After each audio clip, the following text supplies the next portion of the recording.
Hi everyone, this is Demel Gonzalez of Heartwood Financial Services. Hey, welcome to our latest financial education update. So today we're going to be talking about retiring early. I get a lot of clients that's one of their big goals that they want to accomplish. But do you know that there is a looming expense that you need to make sure you're accounting for and you're planning for? And what is that? Healthcare costs. And of course, stay tuned till the end of the video where I talk about an important tool that you can use to help you counter those expenses of healthcare. So let's get right into it. All right, first let's start off with some stats. So retiring early before you're eligible for Medicare actually happens quite a bit. As you can see here from the graphic, 70% of Americans that retire are going to be looking at options prior to Medicare. So this is a common thing we're talking about. And only 21% of employers actually extend health insurance for their retirees. So again, a lot of people are going to be looking into this.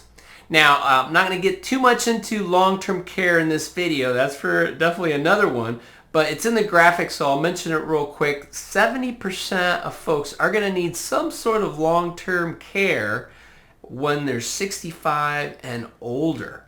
And so that's another expense that we'll definitely want to look at and consider as well. And it can get pretty expensive, as you can see here, up to six figures in some places. And then the last graphic here is over 27% of the folks buying insurance through the healthcare exchanges are actually 55 through 64. So you can see that's one of the popular options. As you can see, that's a pretty high number for such a small group. So let's get more into the health insurance aspect and your options. All right, so you retired early. So what is one to do with healthcare prior to age 65? So here's option one. If you're married, the easiest thing to do is potentially if your spouse is still employed with health insurance, you can sign up for their health insurance. And that can oftentimes make a lot more sense than some of the options we're going to talk about next. And then of course, you can also look at maybe a part-time job that has very good healthcare benefits. I know quite a few people that just have the part-time job for those healthcare benefits, and that can make sense as well.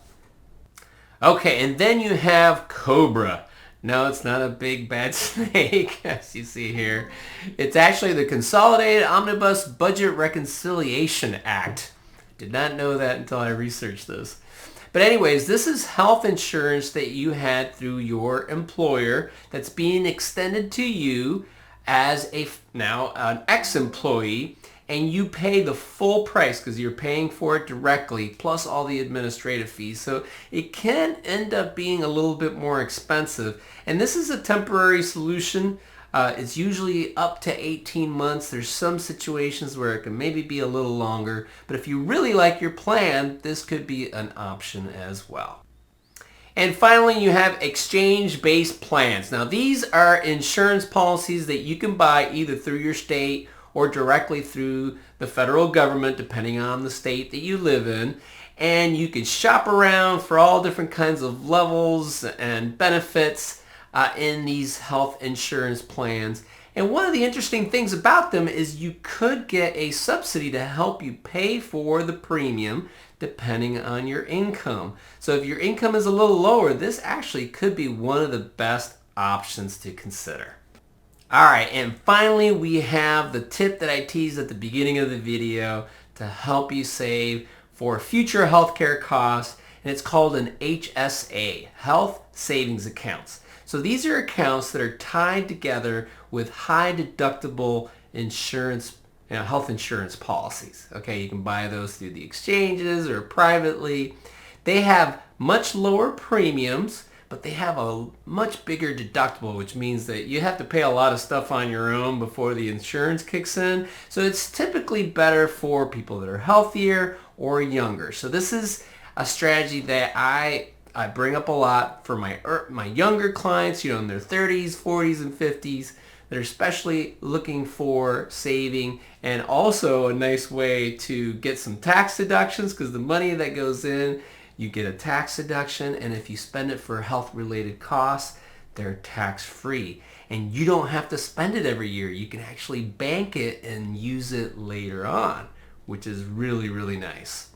All right, so of course the best tip that I'll give you of all is stay healthy, eat well, get your sleep, exercise. That's always going to be your best health insurance. So hope this was helpful, guys, and God bless.